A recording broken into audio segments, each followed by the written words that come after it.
आरती बचपन से पढ़ने में बहुत कमजोर थी। उसका रंग सांवला था। जब आरती स्कूल से घर वापस आई, माँ, स्कूल में कोई मुझसे बात नहीं करता, मेरा कोई दोस्त नहीं है।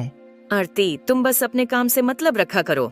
कुछ सालों बाद आरती बड़ी हो गई है, शादी के लायक हो गई है। लेकिन आरती के सांवले रंग की वजह से उसे कोई भी लड़का पसंद ही नहीं करता है। आरती तो खाना बनाने में बहुत माहिर है।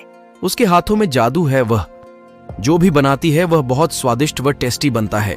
आरती को देखने के लिए लड़का आ रहा है। लेकिन आरती सुबह तैयार होकर कहीं निकल गई है। लड़का घर पहुंचा।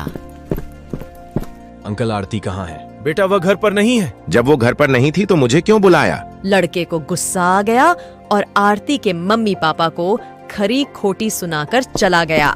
ये सब तुम्हारे सिर पर चढ़ाने का परिणाम है। आरती घर आई तो माँ, सब लोग सही कहते हैं कि तुम मनहूस हो।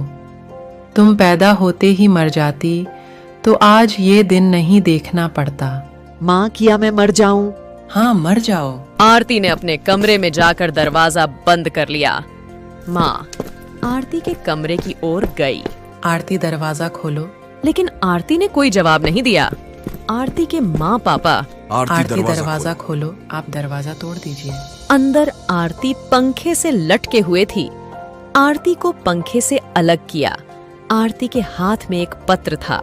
उसमें लिखा था कि मम्मी और पापा, मुझे पता है कि जन्म से लेकर आज तक मैंने कोई ऐसा काम नहीं किया जिससे आपको गर्व महसूस हो, लेकिन मैंने आज खाना बनाने में पुरस्कार जीता है और उन्होंने अपने होटल में मुझे नौकरी के लिए भी कहा। मैं वही पुरस्कार लेने के लिए गई थी। आज मैं उस भगवान के पास जा रही हूँ जहाँ आप लोग बहुत पहले भेजना चाहते थे।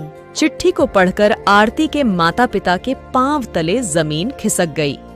थोड़ी देर में जब आरती को होश आया तो पिता, मुझे तुम पर गर्व है और मुझे कोई फर्क नहीं पड़ता लोग क्या कहते हैं। अगली सुबह आरती होटल में नौकरी करने के लिए जाने लगी और वहीं एक लड़का आरती को पसंद कर लेता है और सबकी मर्जी से आरती की शादी हो जाती है। सभी खुश रहने लगते हैं।